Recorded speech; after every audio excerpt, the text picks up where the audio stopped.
Karibu wapenzi watazamaji kwenye mwendelezo wa mazungumzo yetu.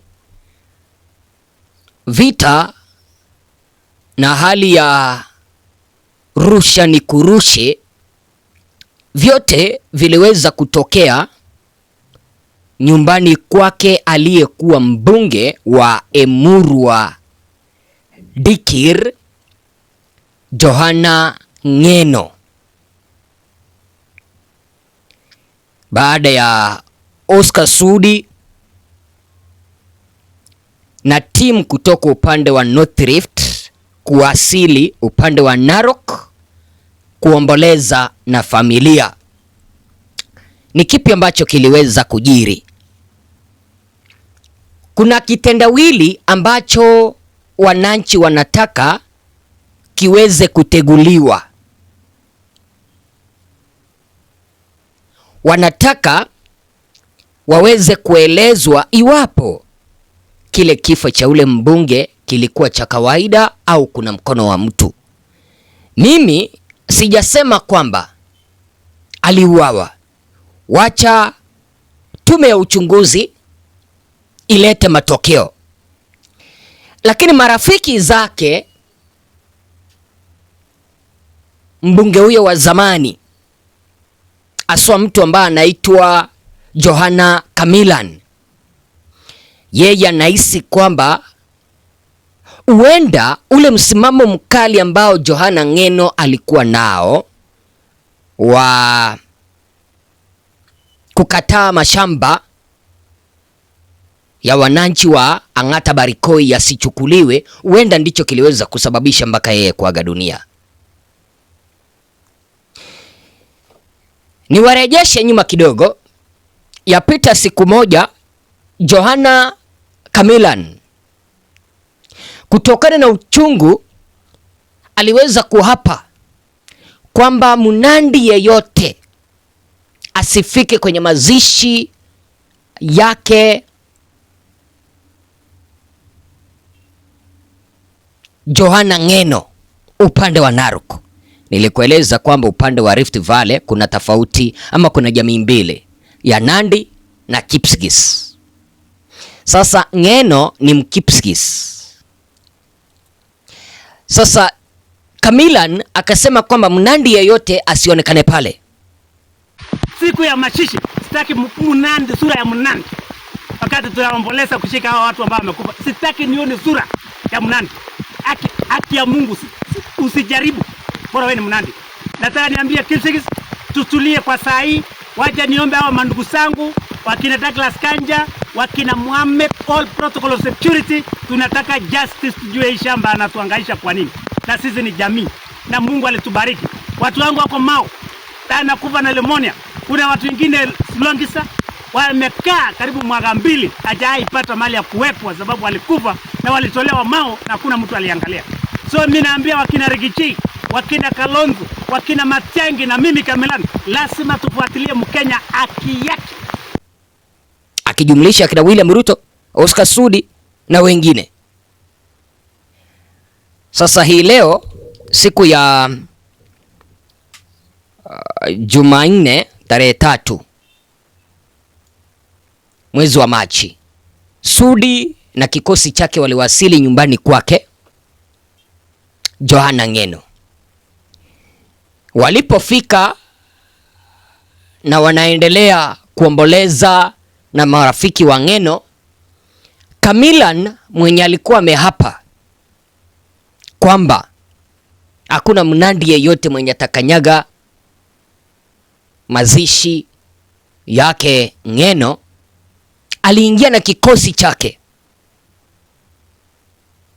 Kidogo hali ya sintofahamu ikaanza kutokea,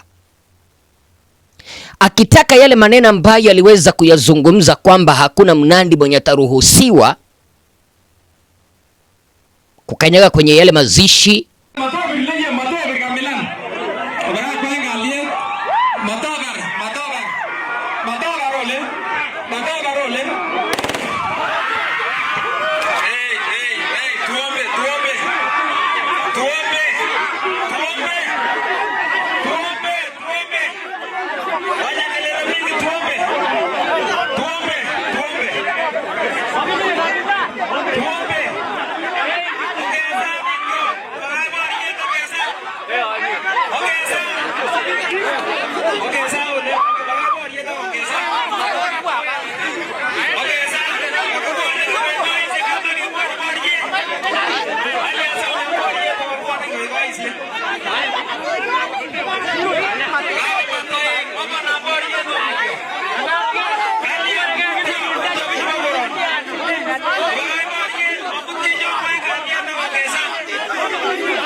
Yaweza ikawa kwamba Bwana Kamilan aliyazungumza hayo maneno kutokana na uchungu wa kumpoteza rafiki yake. Lakini hichi kitendo cha kwenda kupigana kwenye mazishi sio kitendo kizuri. Johana Ng'eno alikuwa ni mtu wa kupenda amani, alikuwa ni mtu wa kuunganisha watu wote. Hakukuwa na bagua wewe ni Mnandi, hakukuwa na bagua wewe ni Mkipsigis. Kama wanataka safari yake Johana Ng'eno iweze kukua ya amani, hizi sarakasi ambazo zimeanza zinapaswa kuisha. Unajua, mtu kama Oscar Sudi si eti kwamba alienda kuomboleza. Oscar Sudi alienda vita, na ninaweza nikajitetea nikueleze jinsi ambavyo alienda vita pale. Oscar Sudi alienda pale baada ya Kamilan kutoa matamshi kwamba hakuna Mnandi mwenye atakanyaga pale. Sasa Sudi alienda kumwambia Kamilan, nimekuja basi, njoo ufanye chochote kenye unataka. Ulisema Mnandi asikanyage, nimefika, njoo ufanye kenye unataka. Na Kamilan na yeye akataka kuonyesha Sudi na wenzake kwamba nilisema hakuna Mnandi. Akakuja na kikosi chake. Vita vilitokea. Na hicho kitu tunapaswa kukataa. Sudi na Kamilan mnapaswa kuheshimu mwenda zake. Sio wakati wa kwenda kuleta vita. Sasa kitu ambacho kimeweza kunifanya nikaona Sudi sometimes anapiga Rigathi Gachagua vita bure kabisa. Oscar Sudi alisimama na kuanza kusema kwamba Gachagua ndiye alilipa watu waende kuleta vurugu kwenye mazishi ya Kamilan, yani kwenye mazishi ya Johana Ng'eno upande wa Narok kupitia kwake Kamilan. Mtu anatangaza kifo ya mtu, watoto yake wajijua, familia yake hawajasikia, ndugu yake hawajui. Yani umeanza kusimama juu ya gari umetangaza kifo ya Ng'eno. Leo umetutumanishia vijana atu disrupt sijui mazishi. Wewe nataka nikwambie wewe Mr. Dorcas, mazishi itaendelea, Kenya itaendelea, na ujinga itakoma. Sisi wengine tunalia. Wewe unasimama kanisani unaongea matope. Unataka unasafuru na kutuunganisha. Sisi tulipita siasa ya ujinga zamani. Na wacha nikwambie wewe wa Munyoro, Mr. Dorcas, hautawahi kuwa kitu Kenya hii, kwa sababu Mungu mwenyewe hawezi kukubali. Kwanza wachana na sisi binadamu, kwa sababu hata saa hii kitu ile unaendesha kubwa ni ukabila. Unatenga watu wa mlima, ati sisi watu wa mlima. Sisi watu wa mlima ni watu wa Kenya. Kama kuna mtu afai kuwa mkabila, ni mtu anatoka hiyo mlima. Wacha niweze kurudia. Ng'eno alikuwa ni mtu wa amani. Ng'eno alikuwa ni mtu ambaye hapendi ukabila. Ng'eno alikuwa ni mtu ambaye hapendi vita. Tunajua serikali ilikuwa imemtenga. Hata hawa watu ambao wanaita akina Sudi wenye wanajifanya marafiki hapa sasa, sijui wamekimbia kuelekea kwa Ng'eno kwenda kuomboleza, walikuwa wamemtenga. Ninajua hata William Ruto walikuwa wamemtenga Ng'eno kwa sababu alikuwa na criss cross, alikuwa na pita eneo la Rift Valley lote. Walikuwa wameamua kwamba mbunge yeyote wa chama cha UDA asifanye kazi na yeye. Lakini kipindi cha kufariki ndio utajua kwamba kila mtu ni rafiki yako. Kipindi ambapo umeaga dunia ndio utajua kwamba kila mtu ni rafiki yako. Umeniona mpenzi mtazamaji? Umenielewa mpenzi mtazamaji? Ndio utajua kwamba kila mtu ni rafiki yako. Lakini nashangaa mbona wasikupenda kipindi ambapo ulikuwa hai. Familia yake imenifurahisha. familia yake imenifurahisha, na mimi ninasimama kwa hili kwamba wacha watu wote waende wamuomboleze Ng'eno. Ng'eno hakukuwa mtu wa mkabila. Haya mambo ambayo akina Kamila ni wanaleta hapa na akina Sudi, sijui wanataka kuonyesha ni nani ambaye ni nani ambaye yuko na mamlaka. Waache kabisa. Waache kabisa in totality. Waache. Na haya mama ambayo Sudi anasema kwamba Gachagua ndiye aliweza kulipa watu waende kuleta vurugu, huu ni upuzi. Yaani kila kitu kikitendeka katika taifa letu la Kenya, Sudi wanamlaumu Gachagua. Ng'ombe akikataa kuzaa, Gachagua. Ng'ombe akikataa kunyonyesha ndama wake, Gachagua. Kwani kila kitu ni Gachagua kwa hii dunia? Tunajua wanamchukia Gachagua, lakini kila kitu sio eti kwamba ni Rigathi Gachagua. Familia ya Ng'eno imeweza kusema kwamba kila mtu amekaribishwa ili kuja pamoja kuomboleza na familia.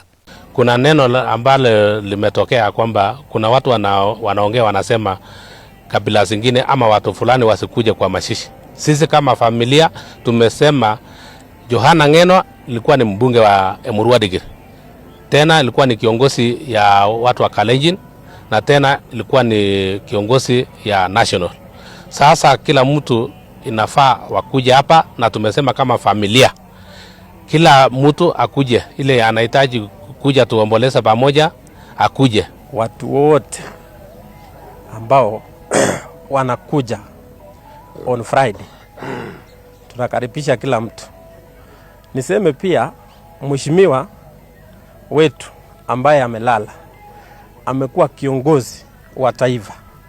So nataka niombe amani kwa wale wote wanakuja, wale watu wa Emurua Dikirr ambao mheshimiwa alikuwa anasimamia. Mashishi itakuwa Friday na tunakaribisha kila mtu. Tunasema penye Johana Ng'eno alikuwa anapenda amani, wote tupende amani. Tukuje tu tuomboleze kwa amani. Tufumilie tu, tukubali tu ametuacha, tusifanye lolote lenye inaweza fanya hiyo mashishi like ifurukwe, tusifuruke. Maoni yangu ni kwa nini serikali waliharakisha kushikwa kwa Ngong? Kwa nini hakupewa heshima yake na alifanya kazi nzuri? Ya pili, marafiki zake wangeanziwa kwanza ndio mheshimiwa apatiwe heshima yake kwa siku yake peke yake. Tungeomba serikali kama kutakuwa na expansion kwamba wangeshika kwanza vijana alafu wakuje kushika mheshimiwa kwa siku yake ndio tupate kupatia heshima yake ya mwisho. Hatujafurahia vile serikali yamepanga iwe siku moja ya hawa mandugu zetu.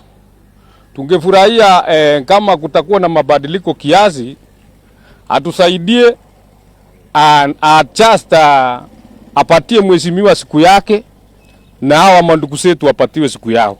Ninajua Wakenya wote tunataka uchunguzi uweze kufanyika ili tupewe ripoti ni kipi ambacho kiliweza kusababisha mpaka bwana Ng'eno akaaga dunia. Je, ilikuwa ni accident ya kawaida au je ilikuwa ni mkono wa mtu? Kipindi ambapo tunazidi kutegea hayo mambo ya vita kwenye safari ya mwisho yake Ng'eno yanapaswa kuachwa. Tunajua kwamba atazikwa siku ya Ijumaa ya wiki hii, na familia kutoka kwa hichi kituo chetu ninawatumia pole. Wale ambao wanapanga kwenda kuleta vurugu kwenye mazishi waache. Kama mnataka vurugu, leta vurugu baada ya mazishi. Mwanze kupimana nguvu. Ninajua kila mtu anataka kuchukua ile nafasi ya Ng'eno, aanze kuonekana kwamba yeye ndiyo yuko na nguvu sana na amechukua nafasi ya Ng'eno. Hayo wacha yafanyike baada ya safari ya Ng'eno kukamilika. Na kama mnapenda Ng'eno, muache vita. Ni hayo tu. Asante sana kwa kunisikiliza.